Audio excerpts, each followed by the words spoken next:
बिस्मिल्लाहिर्रहमानिर्रहीम। अस्सलामुअलैकुम स्टूडेंट। आज की वीडियो में मैं एक नई लेक्चर सीरीज़ स्टार्ट करने जा रही हूँ जो कि है इंट्रोडक्शन टू प्रोग्रामिंग CS 201।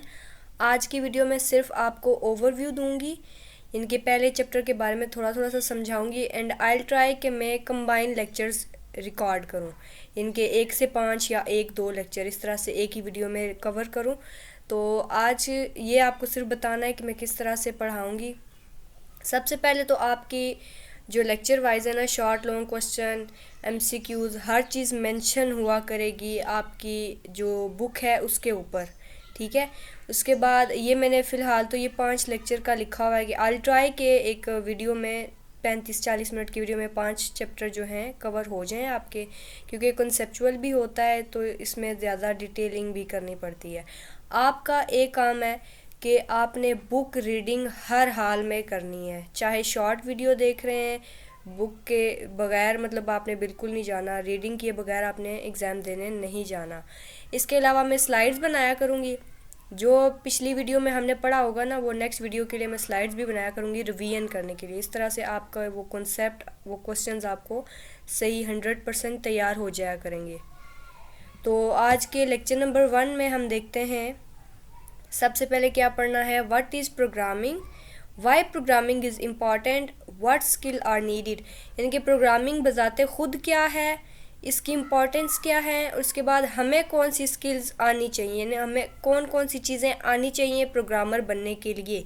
और एक चीज़ याद रखना, अभी आपके शुरू के सेमेस्टर चल रहे हैं तो आपने डे एंड तक इनके सेमेस्टर ख़त्म होनी है कि आपकी डिग्री ख़त्म होने तक कम से कम आपको 2 लैंग्वेज लाजमी आनी चाहिए, कम से कम 2 लैंग्वेज 100% आपको आनी चाहिए। थ्योरी पे भी फोकस करो, लेकिन 2 प्रोग्रामिंग लैंग्वेज जो भी आपको पसंद आई ना आपकी डिग्री के दौरान, 2 आपने 100% तैयार करनी है। Develop a basic recipe for writing a program, मतलब वो एक छोटा सा आपको प्रोग्राम टाइम बताएंगे कि किस तरह से आपने प्रोग्रामिंग करनी है। उसके बाद है पॉइंट्स टू रिमेंबर, यानी कि इंपॉर्टेंट ये इसकी जो समरी होती है ना, समझ लो, वो आपको बताई जाएगी। तो मैं आज ज़्यादा डिटेलिंग में नहीं जाऊँगी, सिर्फ डेफिनेशन वगैरह समझाऊँगी। तो कह रहे हैं प्रोग्रामिंग क्या है। अब प्रोग्राम, अब ये इसकी डेफिनेशन के बारे में बताया गया। Program is a precise sequence of steps to solve a particular problem, यानी कि प्रोग्राम एक ऐसा सीक्वेंस है, यानी कि स्टेप बाय स्टेप आप कोई काम कर रहे हो तो उसके एंड पे आपकी जो प्रॉब्लम है वो सॉल्व हो जानी चाहिए, ठीक है। उसके बाद ये डेफिनेशंस आपने देखनी है। एलन पर्लिस ने जो यूनिवर्सिटी में जो प्रोफेसर थे उन्होंने किस तरह से इसको डिफ़ाइन किया है। इसकी रीडिंग आपने हर हाल में करनी है, टाइम है या नहीं है ये आपकी पर्सनल प्रॉब्लम है, लेकिन आपको रीडिंग लाजमी करनी है। और नेक्स्ट जो मैं वीडियो बनाऊंगी ना उसमें ये सारी चीज़ें मैं आपको हाईलाइट भी कर दूंगी, इंपॉर्टेंट चीज़ें, तो आप उसके लिहाज से भी तैयारी कर सकते हो, ठीक है। अब ये कह रहे हैं the question most of people ask, why should we learn to program when there are so many application software. कह रहे हैं ऑलरेडी बहुत सारी एप्लीकेशन सॉफ्टवेयर बनी हुई है, सारी चीज़ें बनी हुई हैं, तो हमें प्रोग्रामिंग सीखने की या प्रोग्रामिंग बनाने की, करने की क्या ज़रूरत है। तो कह रहे हैं इसके 2 आंसर हैं। सबसे पहला आंसर है, it is indeed true that traditional forms of programming are useful for just a few people, but programming as we the authors understand it is useful for everyone। इनके आपने इस तरह की प्रोग्रामिंग बनानी है जो सबके समझने के लिए आसान हो, और जो पहले दौर की प्रोग्रामिंग थी वो मुश्किल हुआ करती थी। टाइम टू टाइम जब तक अब नए प्रोग्रामर्स आएंगे तो वो नया तरीका निकालेंगे ना कि हमने और कौन सा बेहतर तरीका निकाल के उसको मज़ीद शॉर्ट और समझने वाला बनाना है। अब सेकेंड है, we teach our ideas of programming with the technology that is based on the principle of minimal instructions. ये थोड़ा सा स्पेलिंग में मिस्टेक हुई है, यानी कि कम से कम इंस्ट्रक्शन, कम से कम वर्डिंग और आसान से आसान वर्डिंग में ये होना चाहिए। तो कह रहे हैं लिहाजा साबित हुआ, our notion of programming teaches problem analysis and problem solving skills. अब यहाँ पर आपकी स्किल्स आ रही हैं। पहली कौन सी है, प्रॉब्लम एनालिसिस, यानी कि सबसे पहले आप देखो कि मसला क्या हो रहा है, उसको फाइंड आउट करो, फिर उस मसले को सॉल्व करने का। अब ये 2 चीज़ें, मसला पता करना और मसला सॉल्व करना, ये दोनों स्किल्स हैं, बहुत इंपॉर्टेंट स्किल्स हैं। तो hence learning to program is important because it develops analytical and problem solving abilities. ये इंसान की शख्सियत में 2 चीज़ें लेकर आती है, तो ये क्या है, इम्पॉर्टेंट है, ठीक है। उसके बाद ये आप देख लेना critical reading, analytical thinking, creative synthesis, ये मोस्ट इम्पॉर्टेंट पॉइंट्स हैं। इम्पॉर्टेंट किस लिहाज से हैं कि अगर आप एज अ प्रोग्रामर इसको पढ़ना शुरू कर रहे हो ना CS 201 को, तो ये आपको बहुत बहुत ज़्यादा हेल्प आउट करने वाली है। इसीलिए कह रही हूँ रीडिंग मस्ट करनी है, लेक्चर को गौर से सुनना है, जो भी आपके MCQs वगैरह हैं, असाइनमेंट्स वगैरह, उनको बेहतरीन तरीके से करो। एटलीस्ट C++ आपको अच्छे तरीके से आनी चाहिए, ठीक है।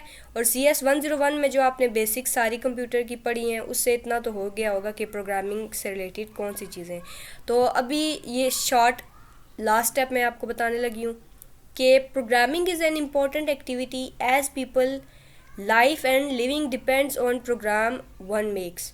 ये कह रहे हैं इंपॉर्टेंट एक्टिविटी है प्रोग्रामिंग, ये आपने हर हाल में याद रखनी है। देखें, ज़रूरी नहीं है कोडिंग कर रहे हो, प्रोग्रामिंग का मतलब है किसी चीज़ के बारे में कोई स्टेप बाय स्टेप काम करना, प्रोग्राम बना रहे होते हैं। जैसे कि टीवी पे कोई प्रोग्राम चल रहा है तो वो सीक्वेंस ऑफ स्टेप्स चल रहे हैं, तो ये होता है प्रोग्रामिंग। आपको रियल लाइफ में भी बहुत बहुत ज़्यादा फ़ायदा देती है। जो प्रोग्रामिंग कर रहा है उस बंदे को क्या क्या चीज़ें आनी चाहिए। पेइंग अटेंशन टू डिटेल, मतलब डिटेल पे फोकस कर सकता हो। और जब वो प्रोग्रामिंग बना रहा है तो उसके जहन में ये वाला वर्ड लाजमी होना चाहिए, रीयूजबिलिटी। यानी कि ये जो मैं प्रोग्राम बना रहा हूँ ये आगे कितनी दफ़ा रीयूज़ हो सकता है। Think about user interface. अब ये जो सामने आपको नज़र आ रहा है ना, इसको बोलेंगे इंटरफेस। तो वो जो बंदा प्रोग्रामिंग कर रहा है वो यूज़र के पर्सपेक्टिव से अपनी कोडिंग करेगा, अपनी प्रोग्रामिंग करेगा। Understand the fact the computers are stupid. आपको एक चीज़ लाजमी पता होनी चाहिए, कंप्यूटर ने खुद से कुछ नहीं करना। हम इंसान हैं, कोई डम से डम भी इंसान हो ना, तो उसको कुछ कहो तो वो कुछ ना कुछ अपने जहन से कर लेता है एज अ ह्यूमन। लेकिन कंप्यूटर ने समझ लो ये ठप पड़ा हुआ है, इसने कुछ नहीं करना। आपने प्रोग्रामिंग भी करनी है तो खुद ही करना है, बहुत एरर देता है। मैं आपको साथ साथ ना अपनी एक फाइनल प्रोजेक्ट की वो थोड़ा थोड़ा दिखाऊंगी कोडिंग के लिहाज से कि मैंने किस तरह से किया था, तो आपको क्लियर हो जाएगा कि वो जो एक होती है ना विजुअल पिक्चर, एक तो इमेजिनेशन होती है ना, विजुअल में भी आपको दिखा दूंगी कि प्रोग्रामिंग किस तरह से काम करती है। आपने एक डॉट की जगह सेमी कॉलन डाल दिया है ना, तो वो सारा काम ख़राब हो जाएगा। इसीलिए वो कह रहे हैं कि आपको पता होना चाहिए कंप्यूटर्स आर स्टूपिड। लिहाजा आपने खुद स्टूपिड नहीं बनना, आपने अच्छे से इंटेलिजेंट बन के उसको अपने यूज़ के लिए करना है, ताकि कंप्यूटर आपके कहने के मुताबिक ठीक से काम कर सके। कमेंट दी कोड लिबरली। कोड लिखा क्योंकि कोडिंग में अजीब अजीब से अल्फाज होते हैं। मैं तो आपको ये कहूँगी, ये इंग्लिश लिखी हुई नहीं, ये समझ आ रही है, उसमें कुछ अजीब से फॉर्मेट होते हैं, अजीब से वर्ड यूज़ होते हैं। तो आप जब आप प्रोग्रामिंग करोगे, कोडिंग करोगे, आपको तो समझ आ जाएगी ना वो क्या चीज़ है, लेकिन किसी और इंसान को समझ आनी चाहिए। इसके लिए आपने वहाँ पर उसके ऊपर कमेंट करना है। कमेंट करने से ये होगा कि आप कहोगे ये वाला जो नीचे कोड है ना, ये समझ लो जी कोई ऐड करने के लिए मैंने लिखा हुआ है। तो जब आप उसके ऊपर कमेंट लिखोगे तो जब नया बंदा आएगा, कोई और बंदा उसको देखेगा, उसको समझ आ जाएगी अच्छा ये कोड जो है ऐड करने के लिए या सब्ट्रैक्ट करने के लिए लिखा गया है। तो आज की वीडियो के लिए मैं इतना ही करवा रही हूँ, ठीक है। Next I will try my level best कि मैं बहुत कम अल्फाज के साथ ज़्यादा लेक्चर, ज़्यादा चैप्टर्स को कवर कर पाऊँ। बाकी एंड पे ये जो है पॉइंट्स टू रिमेंबर, ये आपने लाजमी पढ़ लेने, यहीं से वीडियो को रोक के पढ़ लो। नहीं तो नेक्स्ट में इंशाल्लाह आई ट्राई माई बेस्ट कि मैं बेटर वे में और डिटेल के साथ लेक्चर अपलोड कर सकूं। आप लोगों का रिस्पांस अच्छा होना चाहिए ताकि मुझे मोटिवेशन मिले कि मैं आगे इसको कैरी ऑन कर सकूं। मिलते हैं नेक्स्ट वीडियोज़ में, रखिएगा अपना बहुत बहुत सारा ख्याल। अल्लाह हाफिज़।